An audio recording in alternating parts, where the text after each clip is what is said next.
창조 언약 이야기입니다. 여러분, 일을 할 때 우리가 제일 위험한 게 뭐라고 생각하세요? 어떤 일을 할 때? 배경을 제대로 파악하지 않고 일에 덤벼드는 것이 굉장히 위험한 행동이라고 생각하지 않으십니까? 저는 특별히 이제 호주에서 지난 30년 동안 살면서 참 느낀 것 중에 하나가, 서양 특히 백인들이나 혹은 뭐 레바니스든 뭐든 다양한 사람들과 접하면서 그 사람들이 굉장히 나하고 비슷한 것도 많지만 굉장히 나랑 다르구나라는 것도 많이 느꼈어요. 그래서 이게 우리가 그걸 크로스 컬처럴 커뮤니케이션이라고 그러는데, 다양한 인종의 사람들과 얘기할 때 제일 조심해야 될 게, 그 사람이 나랑 그냥 똑같을 거라고 생각하고 잘못 덤벼들었다가는 오해를 사거나 갈등을 빚기가 되게 좋더라 하는 것이었습니다. 이거는 뭐 사실 그런 다른 민족에 있는 문화를 가진 사람들만 해당되는 게 아니고, 그러니까 다른 인종 사람들만 해당되는 게 아니고, 여기 계신 분들은 뭐 자녀들이 있는 분들도 계실 테니까 자녀들하고 대화할 때도 그걸 느끼지 않으세요? 예, 왜 그러냐면 그 사람들이 사실 다른 문화에 속해 있는 인종들이기 때문에 그렇습니다. 우리의 자녀들이 생각보다는 우리랑 달라요. 그래서 생각이 다른 거예요. 전제가 다른 거예요. 기본 구조가 다르기 때문에, 생각하는 방식들이 다르기 때문에 우리가 그 아이들을 전할 때 내가 갖고 있는 생각, 내가 갖고 있는 전제를 갖고 얘기하고 질문하고 또 거기에 해당되는 비슷한 답을 기대하면 우리가 턱 막히는 일들이 이제 생길 수밖에 없다는 것입니다. 바로 이 점 때문에 저는 호주에 살면서 가장 감사한 것 중에 하나는 이 크로스 컬처럴 콘텍스트를 통해서 사람들하고 대화를 할 때 이 전제를 안 하게 하는 훈련을 받은 것 같아요. 뭐냐면 대화를 할 때 저 사람은 무슨 생각을 할까 더 질문하게 되고, 그 사람이 더 들어보게 되고, 그리고 나하고 다른 점들이 있으면 이상하게 보기보다 이해하려고 애를 쓰는 그런 자세. 아마 저희가 호주에 살고 있기 때문에 가질 수 있는 가장 큰 축복 중에 하나가 아닌가 싶습니다. 그런데 이 배경을 제대로 설명하는 것이 중요하다는 것, 여러분이 동의하신다면 바로 이 배경 설명을 하는 것이 창조 언약이다 하는 거예요. 창조 언약이다. 창조 언약에 대한 이야기들은 창세기 1장에서 3장에 나오는 창조 이야기 속에 들어 있습니다. 여러분, 우리가 조심해야 될 것은 이 창조 이야기 속에는 창조 언약 이런 단어가 나오지 않아요. 혹은 언약 이런 말도 나오지 않아요. 나중에 보겠지만 아브라함이나 모세 언약에서는 실제로 언약을 하는 장면이나 언약이란 말이 등장을 합니다. 그런데 창조 이야기에는 그런 게 등장하지 않아요. 언약 같은 것이 등장하지 않는다는 거예요. 바로 이 점 때문에 창조 언약을 얘기할 때는 어떤 구절을 딱 갖고 이게 창조 언약이다 이렇게 말하지 않습니다. 우리가 왜 창조 언약이라고 말하냐 하면, 아까 언약을 어떻게 정의했어요? 언약을 하나님이 주권적으로 시작하신 생명이 걸린 인간과의 관계, 이렇게 표현했잖아요. 이런 요소들이 다 들어있기 때문에 그렇습니다. 그러니까 다시 말해서 그냥 전체적인 내용상 언약적이라는 거예요. 정확히 언약이라고 하는 그런 틀이나 단어가 사용되어 있지 않지만, 특별히 이후에 나오는 언약들, 그게 아브라함 언약, 모세 언약, 다윗 언약, 그리고 새 언약까지 이르는 그 뒤에 하는 언약들이 계속 자기의 언약들을 설명하고 얘기하는데 이 창조 얘기를 계속 끄집어냅니다. 그러니까 이 언약들, 모든 언약들을 설명하는데 창조 이야기가 베이스를 이룬다. 그러니까 그런 어떤 급에서 봤을 때 우리는 이 창조 이야기도 창조 언약이다라고 이름을 붙이는 것입니다. 가장 주목을 끄는 것이 종말에 관한 이야기인데요. 베드로후서 3장 12절에서 13절의 말씀입니다. 같이 한번 읽어볼까요? 시작. 여기서 말하는 하나님의 날은 종말을 말합니다. 이 서신은 고난에 처한 독자들한테 전에 없는 심판이 올 것이라는 것을 얘기하지만, 이 심판이 그냥 세상을 없애버리고 태워버리고 끝내버리는 이야기가 아니라고 설명합니다. 이 얘기를 잘 설명한 학자 중에 특히 개혁주의에 속한 호크마라고 하는 분이 계신데, 이분이 온전한 하나님의 종말은 이것이다 라고 설명해요. 뭐라고요? 창조 세계를 새롭게 하시는 것. 종말은 창조 세계를 새롭게 하는 것을 말한다. 이렇게 본다면 창조 얘기는 창조의 시작, 당연히 창조 얘기도 시작으로 나오지만 마지막 이 전체 역사의 끝 얘기도 창조하고 관련돼서 끝난다는 거예요. 새 창조가 되겠죠. 그런 의미에서 이 앞에 나오는 창조 얘기는 시작과 끝을 설명하는 틀의 역할을 제공한다는 것입니다. 그러면 구체적으로 이 창조 언약이 하나님께서 주권적으로 시작하신 관계이며 또 하나님께서 인간과 맺은 관계이며 세 번째는 생명이 걸린 관계라고 말할 수 있는지 우리가 하나씩 간단하게 살펴보려고 합니다. 첫 번째, 주권적인 역사를 어떻게 말하는지 한번 보겠습니다. 여러분, 창세기 1장의 창조의 얘기는 당연히 누가 주권적으로 역사하세요? 주인공이 하나님이세요. 여러분 다 그거 보실 수 있죠. 주권적으로 시작하신 사건입니다. 근데 이 주권을 표현하는, 주권을 구체적으로 드러내는 되게 중요한 두 개의 미디움이 있어요. 그러니까 도구가 있어요. 하나님께서 쓰신 도구가. 뭐죠? 첫 번째는 하나님의 말씀으로 세상을 지으시는 것입니다. 그리고 두 번째는 하나님이 세상을 지을 때 다른 어떤 재료도 사용하지 않고 아무것도 없는 데서 그냥 만드셨다는 얘기를 해요. 그거를 여러분도 들어본 적이 있는 표현으로는 뭐라 그러죠? ex nihilo, out of nothing 라고 하는 표현이 그 말을 하고 있습니다. 특별히 이 ex nihilo는 이 세상의 본질을 이해하는 데 되게 중요한 역할을 해요. 첫 번째부터 한번 얘기를 해봅시다. 하나님이 말씀으로만 세상을 만들었다는 말은 그 하나님의 보통 말 속에 뭐가 들어있어요? 우리의 뜻, 의지, 생각들이 들어있다고 우리가 생각하지 않습니까? 바로 이런 하나님의 뜻과 의지들이 이 창조 세계의 기본으로 깔려 있다, 이것을 말하고 있는 거예요. 어떤 신학자들은 하나님의 형상의 핵심이 바로 이 고등 언어를 하는 능력이라고까지 표현을 합니다. 그러니까 한 말씀으로 창조하신 하나님 때문에 그 형상을 받은 인간도 이제 말을, 고등 수준 높은 말을 할 수 있는 것, 그게 바로 하나님의 형상이 아니겠는가, 이렇게 추측도 해요. 근데 실제로 성경 전체를 보면 우리 기독교인들 또 신앙의 역사 안에는 말이 너무너무 중요한 역할을 합니다. 여러분, 아브라함이 어떻게 여정을 시작했죠? 하나님의 말씀을 따라 본토 친척 아비집을 떠납니다. 말씀을 따라. 모세는 어떻게 그의 사역들을 시작합니까? 하나님께서 주신 율법을 선포하고 그것을 백성들에게 따르게 하는 일들로 사역합니다. 말씀 또 나오죠. 왕국시대 때는 여러분도 잘 아는 지혜가 막 화려하게 꼽힐 때였어요. 여러분, 지혜는 뭘 좀 의미하냐면 하나님께서 하나님, 예수님, 교회, 기독교 이런 것 다 붙여있지 않는 이야기 속에서도 창조자의 지혜, 창조자의 은혜, 하나님의 아름다움을 얼마든지 드러내시고 깨닫게 해주시기도 한다는 것을 보여주는 되게 중요한 파트인데, 그것도 뭐하고 관련되어 있어요? 하나님의 말씀. 지혜는 보통 말씀으로 표현되니까 말씀입니다. 이스라엘이 실패했을 때 뭐가 주어졌어요? 예언자들의 말씀으로 그들을 다시 제자리에 돌리는 하나님의 도전들이 시작되었습니다. 그러나 가장 중요한 것은 이 말씀이 인간의 몸으로 오셔서 우리에게 구원의 길을 열어주신 것입니다. 그게 누구시죠? 예수 그리스도, 바로 로고스이신 예수님이십니다. 바로 이 때문에 우리 기독교인들은 역사적으로 언어를 그 어떤 종교보다도 훨씬 중요하게 여겨왔던 종교입니다.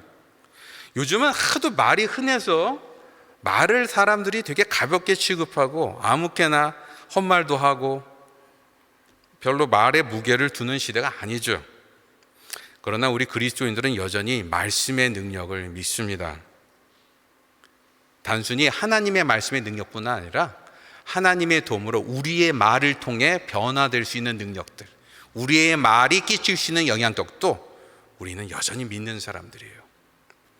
여러분께서 포스트 모더니즘 얘기를 많이 들으셨겠지만, 포스트 모더니즘과 기독교가 가장 불편한 이유는, 포스트 모더니즘은 사실 언어의 현실 반영 능력을 부정하는 철학입니다. 쉽게 말하면 뭐냐면 포스트 모더니스트는 우리가 쓰는 말들이 그냥 사람들끼리 만들어낸 약속에 불과하기 때문에 이 말 자체가 진짜 현실을 전혀 반영하고 있지 않다라고 주장을 해요. 이게 뭔 소린가 싶겠죠? 다시 말해서 이 사람들은 언어를 별로 신뢰하지 않습니다. 언어가 뭔가를 바꾸고 언어에 힘이 있을 거라는 걸 기대하지 않아요.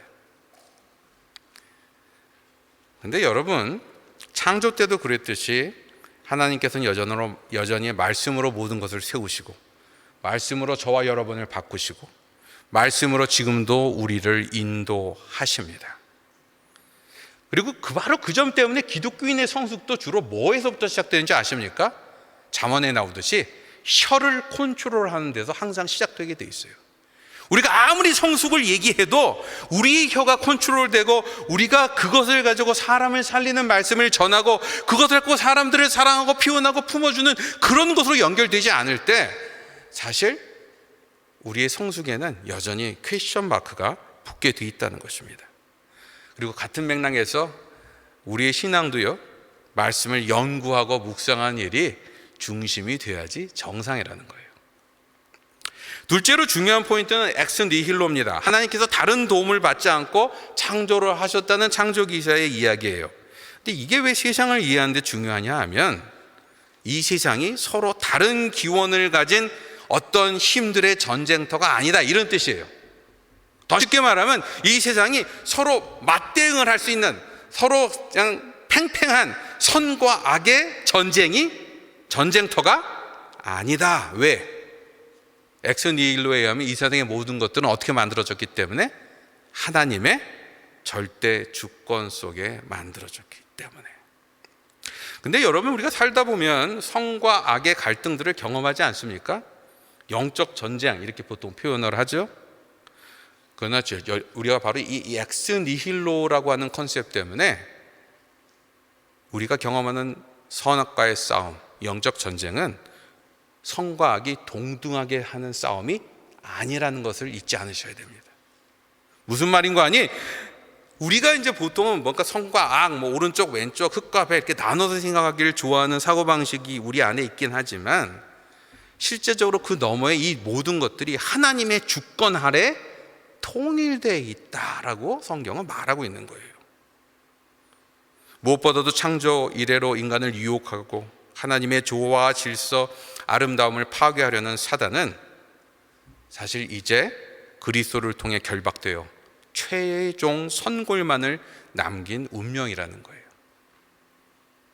바로 이 때문에 예수님을 진지하게 따라가는 제자들이 겪는, 저와 여러분이 겪는 영적 시험들과 시험들은 여러분 많이 힘드시죠? 그러나 결론은 이미 나와 있다는 것입니다. 어떤 결론이요? 너무나도 억울하고 답답하고 어쩔 수 없이 보이는 도전조차도 고린도전서 10장 13절에 나와 있는 바울의 고백처럼 우리는 봐야 한다는 거예요. 같이 읽어볼까요?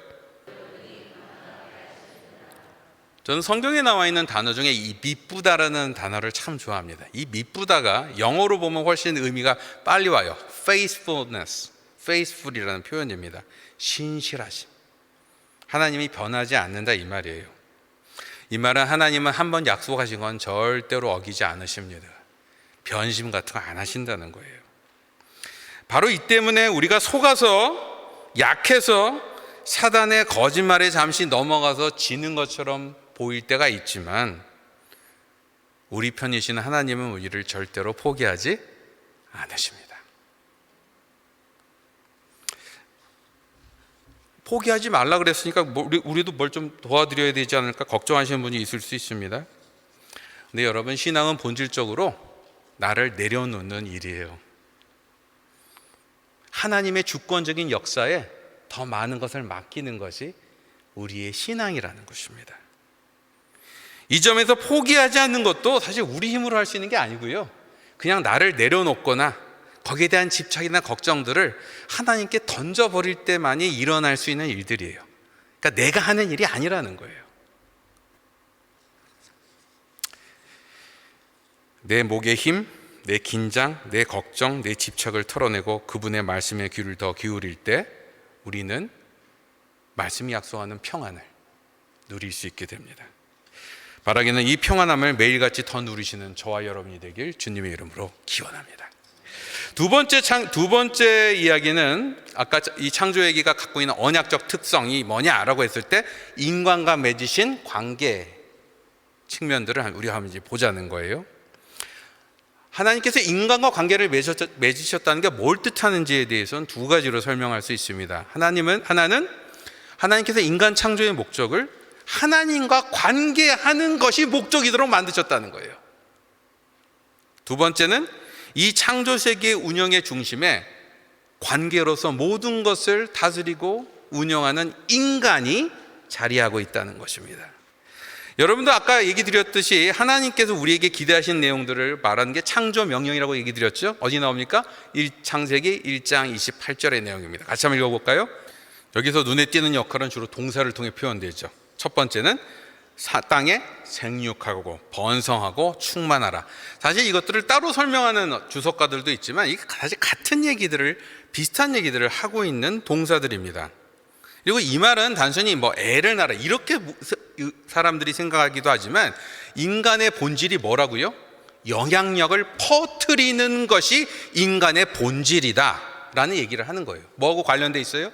하나님께서 인간을 통해서 세상을 다스리도록 하시는 것하고 관련된 표현입니다. 두 번째로 땅을 정복하고 모든 생물을 다스리라 라고 하는 룰링이라는 표현이 나와요. 기독교 세계관 운동을 여러분 접해보신 분들은 알겠지만 이제 그동안 다스리라, 정복하라 이런 말들이 하도 부정적으로 자연을 착취하는 것하고 관련돼서 쓰다 보니까 이것을 정복이라는 표현보다 하나님께서 우리에게 개발하라, cultivated 이런 표현으로 설명해야 된다 이렇게 말하는 사람들도 있습니다. 근데 여러분 이 맥락을 전체를 보시면 하나님께서 다스리라, 정복하라는 말이 우리 마음대로 좌지우지하고 우리가 원하는 대로 막 써도 된다 이런 얘기하고는 아무 상관도 없다는 게 금방 드러나요. 왜? 다시 다스림, 정복함 이게 같은 패키지로 이해에 대한 이야기인데 다스림의 모델이 어디 나오죠? 하나님께서 저희를 어떻게 다스리셨어요? 궁극적으로 저희는 하나님께서 우리를 도와주시고 힘을 주시고 격려하시고 이끄시고 하는 이 모든 다스림의 가장 분명한 모델을 예수 그리스도의 희생에서 봅니다. 바로 그 점 때문에 성경이 말하는 다스림은 정복하라는 내 마음대로 하라는 얘기가 아니라요, 나의 목숨까지 바쳐서 그를 섬기고 도와주고 구해내라는 뜻에 더 가까워요.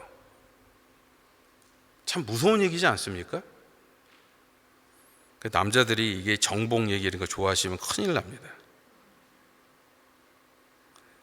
여러분, 다시 표현하면 하나님은 인간에게 창조주를 대신해 모든 피조 세계와 관계를 통해 하나님의 선한 영향력을 퍼뜨리고 이들을 희생적으로 섬기고 보호하도록 요구하셨습니다. 이게 바로 창조 명령의 메시지라는 거예요.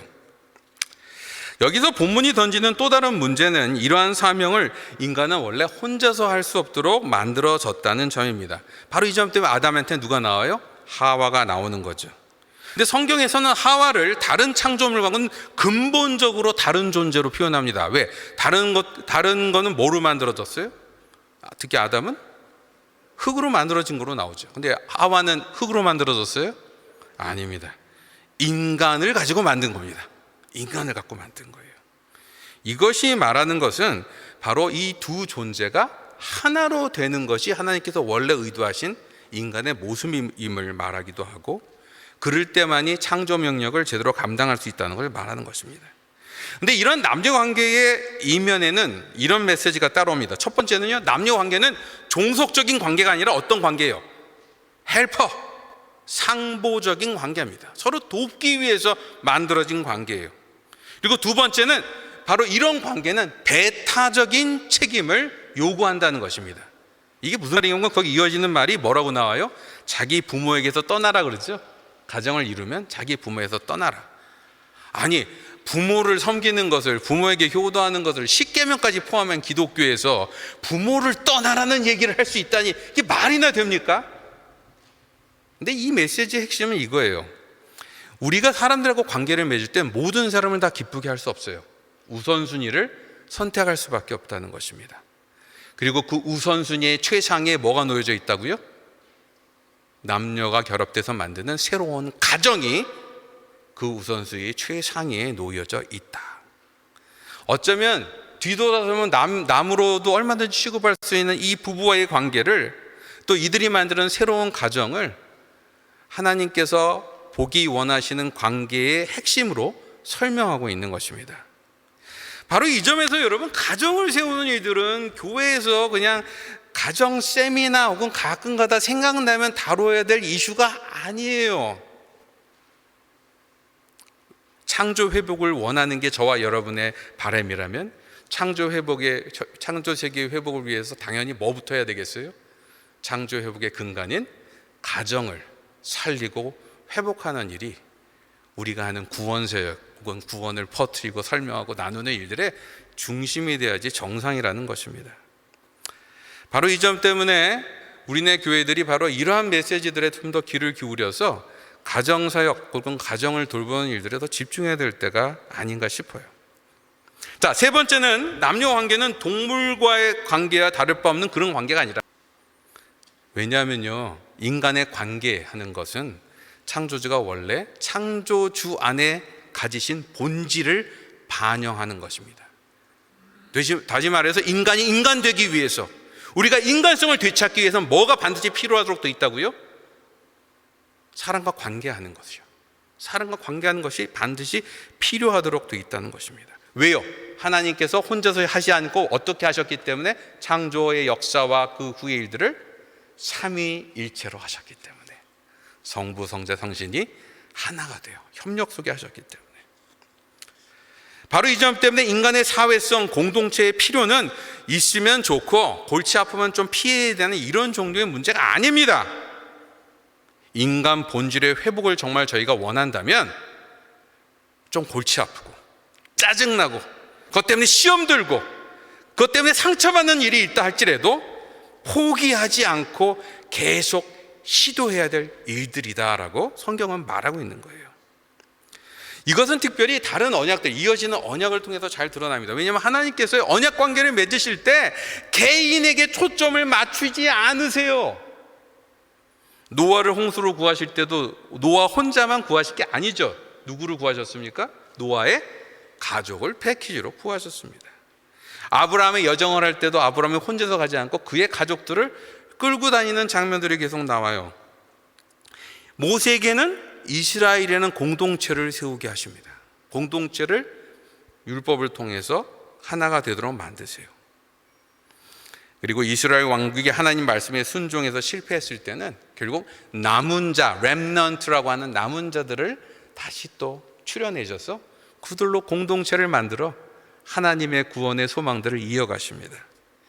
예수 그리스도를 통해서 새 언약은 어떤 것을 통해서 예수님의 언약이 이루어지도록 하고 있어요? 새로운 이스라엘은 교회란 공동체를 통해서, 혼자서 하도록 되어 있지 않다는 거예요. 특별히 코로나 사태 이후에 모임의 중요성에 대한 체감이 약화되고 인터넷으로 모든 만남이 대체될 수 있지 않을까라고 느껴질 수도 있지만, 여러분, 우리가 우리의 본질을, 하나님이 주신 본질을 되찾기 원한다면 관계를 포기해서는 안 된다는 것입니다. 공동체 안에 갈등과 어려움이 있으면 힘들더라도 말을 걸고 계속 나누시고 다시 붙들고 이야기를 시작하십시오. 서로 포기하지 말고 다시 한번 서로에게 귀를 기울이시고 어떻게 하든 언로를 털기 위해서 커피라도 한 잔 사시기 바랍니다. 그게 바로 교회가 하나님의 본질, 하나님의 원래 비전을 찾는 표현이라는 것입니다. 마지막으로 창조 얘기는 생명을 건 관계를 보여줍니다. 아까 말한 언약의 세 가지 요소 중에서 생명을 건 관계다. 어떻게 해요? 특별히 호주의 신학자 윌리엄 덤브렐은 창세기 1장 창조 기사의 이야기들을 쭉 보면서 그 이야기의 맨 마지막에 뭐가 나와요? 하나님이 7일째 쉬는 얘기가 나오잖아요.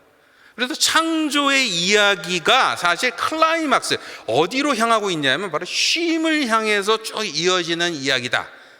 그러니까 창조의 얘기의 클라이막스는 쉼이다라고 이렇게 지적을 합니다. 근데 여기서 말하는 쉼은 우리가 아이스크림 먹으면서 아무 일도 안 하고 퍼질러 있는 것을 말하는 게 아니에요.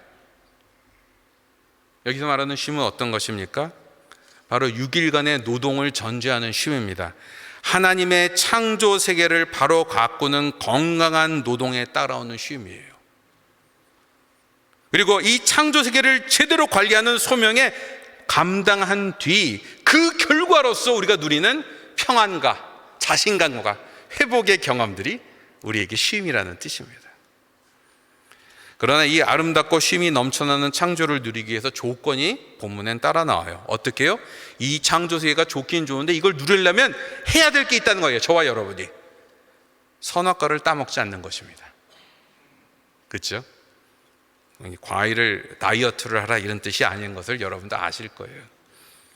선악과의 존재는 이 창조 세계가 제대로 유지되고 누려지려면 우리가 반드시 뭘 해야 된다는 것을 말해주는 상징이에요.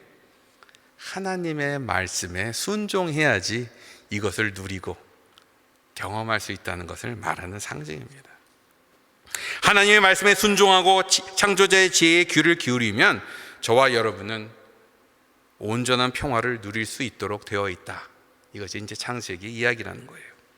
근데 여러분도 알다시피 죄가 들어옵니다. 그래서 이 죄 때문에 모든 것이 엉망이 되고 당연히 쉼도 없어져요. 그래서 참 쉼의 원천이신 하나님을 만나기도 두려워서 인간이 숨어버리죠. 그뿐만이 아닙니다. 가장 감격적인 경험이 돼야 될 생명 탄생의 순간에 여성은 세상에서 가장 끔찍한 고통을 경험하게 됩니다. 그리고 저와 여러분을 살리도록 주어진 저의 이 땅에서의 저희의 자리를, 저희의 역할을, 저희의 정체성을 제대로 깨닫게 수 있도록 주어주신 그 노동은 아주 고통스러운 경험, 힘든 일들로 바뀌어버려요. 그리고 최종적인 결론은 뭡니까? 이것이 파괴와 죽음으로 이어지는 것입니다. 이런 하나님의 말씀을 따르지 않는 결과가 죽음이라는 것을 또 상징하는, 보여주는 또 창세기의 표현이 뭐겠어요? 생명나무 근처에 못 가게 하는 그 장면에서 표현되는 이야기예요. 그러니까 하나님의 말씀을 따르지 못하면 영원한 생명을 누릴 자격이 없다고 이제 그 기회가 막혀버리는 것입니다. 그러나 우리는 여기서 창조 언약이 단순히 창조에 관한 얘기에서 멈추지 않고 이 망가진 창조를 하나님께서 어떻게 회복하실지에 대한 이야기를 이어서 발견합니다. 그게 뭐예요? 창세기 3장 15절의 이야기예요. 이 구절을 우리는 프로토 가스펠이라고 불러요. 원복음이라고 부릅니다. 여기서 사단은 머리를 다치는 것으로 표현되는데 이 말이 뭐겠어요? 파국적인 상처를 입게 된다. 회복할 수 없는 그러한 길로 가게 된다라는 것을 의미하는 표현입니다. 근데 그 과정에서 무슨 일이 일어나요? 여인의 아들에게 큰 고통을 주게 된다는 것을 얘기합니다. 이 구절은 두 가지 메시지를 전달하는 것 같아요. 첫 번째는 죄의 문제의 해결은 저희한테서 오는 것이 아니라 하나님이 하시겠다는 것을 보여줘요. 왜? 이 이야기의 주어가 뭡니까? 내가, 하나님께서 주어로 이야기를 하신다는 거예요. 둘째는 하나님은 포기하지 않는 사랑으로 이 관계 회복을 위해서 문제가 터지자마자 회복의 계획들을, 회복의 미래 계획을 시작하셨다는 것입니다. 실제로 이후 하나님은 에덴 동산에 있을 자격을 상실한 아담과 하와에게 거기선 쫓겨날 수밖에 없었지만 그 옆에서 새로 시작할 수 있도록 새빵살이를 허락하여 주세요. 그런데 바로 이어지는 가인 이야기부터 인간은 그 회복의 기회를 살리긴커녕 점점 더 문제를 확대해가는 이야기들이 이어집니다. 여기서 원복음에 나오는 여인의 아들이 그냥 인간이어서는 문제 해결에 소망이 없구나 하는 힌트를 발견해요. 그러니까 인간한테 맡겨놓으니까 점점 더 상황을 악화시킬 뿐이다. 바로 이 때문에 다윗 언약의 이야기 나온 대로 다윗 가문에 나신 분이면서도 단순히 또 다른 인간으로서는 이 문제를 해결할 수 없다는 것들이 분명해집니다. 바로 여기서 우리는 왜 예수님께서 성육신, 인카네이션, 인간의 몸을 입은 신으로 우리에게 오셨는지를 이해할 수 있게 된다는 거예요. 단순한 인간이 아닌 하나님으로서. 성경은 이후에도 구원을 쉼의 회복으로 설명합니다. 그래서 출애굽도 하고 난 다음에도 여러분들 알다시피 이스라엘 민족에게 하나님의 그 의도와 또 뜻을 표현하기 위해서 안식일 규정을 주시죠. 지금은 사실 우리가 휴일 받는 것을 당연하게 생각하지만 고대 사회에서는 쉰다고 하는 개념들은 그냥 항상 귀족들만 당연히 쉬는 일들이지 대부분 사람들은 죽을 때까지 쉬지 않고 일을 해야만 되는 시대에 살았어요. 바로 이 점에서 구약에 나오는 이 안식일 사상, 거기 특히 안식일은 누구한테도 적용돼요? 이스라엘 사람이 종으로 있는 사람까지 포함돼서 반드시 쉬도록 하는 규정인데 이것은 당시로는 혁명적인 사상이었어요. 그러나 이것을 통해서 이스라엘인들의 삶 속에서 하나님께서 원하시는 것이 궁극적으로는 쉼이다, 이 샬롬이다, 평화다라는 것을 자꾸만 생활 속에서 교육을 시켜주신 것입니다. 그리고 여러분들 알다시피 이 안식일 사상은 안식일에서 끝난 게 아니라 어디까지 이어져요? 희년까지 이어집니다. 다시 말해 사람만 쉬게 한 게 아니라 땅도 쉬게 하고요, 노예도 그냥 해방시켜줘야 되는 일들을 요구하세요. 관계, 자연에 대해서도 쉼이 필요하구나. 이것을 통해서 하나님의 쉼에 대한 비전은 이 창조세계 전체를 향한 것임을 다시 한번 확인해 주셨다는 거예요.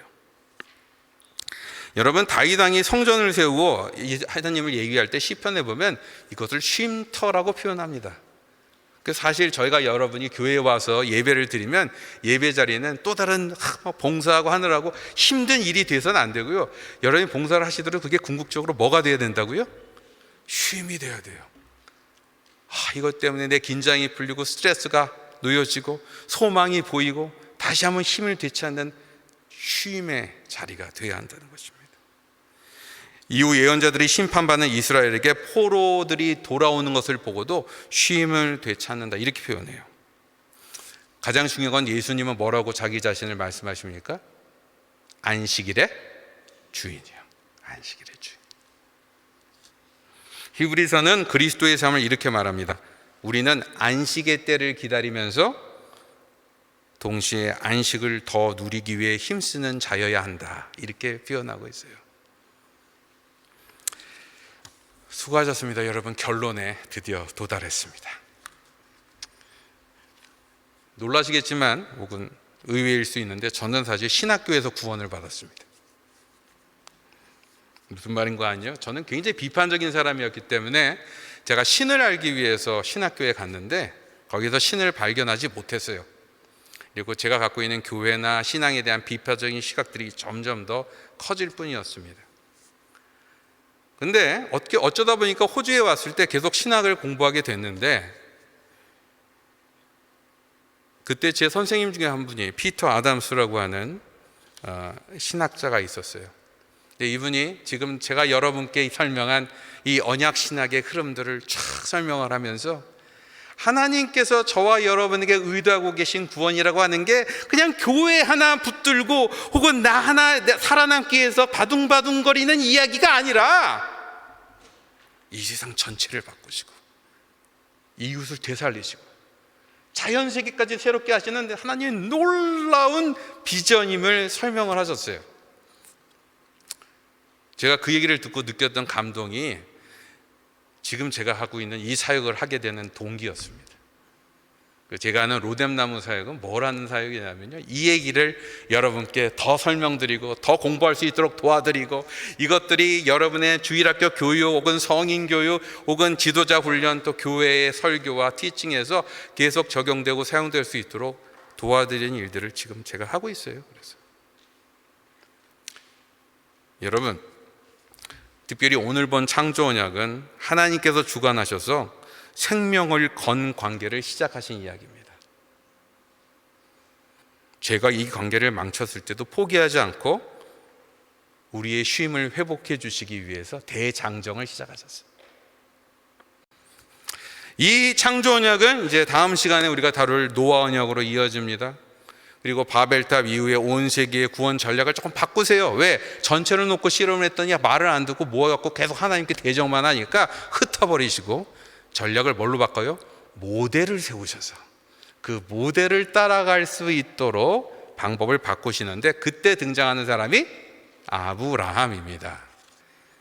그리고 이 아브라함에게 언약을 맺으셔서 하나님을 드러내시고 하나님의 구원의 계획을 하나하나 집행해 가세요. 그리고 모델 공동체로 부르신 이스라엘 백성과 맺은 모세 언약이 이어져 나오고, 이들이 세운 왕국을 배경으로 더 온전한 메시아를 약속한 언약이 다윗 언약 이야기입니다. 그리고 이스라엘 민족이 왕국으로서 모델 백성의 사명을 실패했을 때 예언자들이 심판을 선포해요. 그런데 심판에서 끝나지 않고 우리가 우리를 구원할 수 없는 그 상황 속에 하나님께서 더 나은 답들을 어떻게 준비하셨는지를 설명하기 시작합니다. 그리고 그것을 표현하신 분이 바로 예수 그리스도.